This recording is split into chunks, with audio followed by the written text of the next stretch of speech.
அருமை. அடுத்தபடியாக பண்பே பெரியது என்று வழக்காட வருகிறார் காவியன்.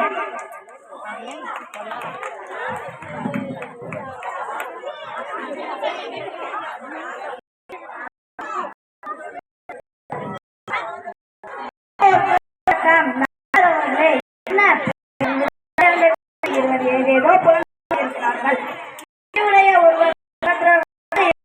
செல்வம் என்றும் பயனில்லை.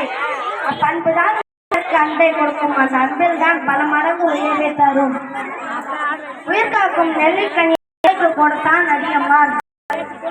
அத்தனை செல்வம் எளியோருக்கு அன்னை தரசா கொடுத்தார். பண்பாதவன் பெற்ற பெருஞ்செல்வம் நல்ல பசும்பால் அதை வைத்து பாத்திரத்தில் குற்றதை போன்றதாகும். இதனை திருவள்ளுவர் பெருஞ்செல்வம் கலந்திமையால் திரிதன்று என்று கூறுகிறார். எனவே குணமென்றும் நற்பண்பை குன்றிலிட்ட விளக்கு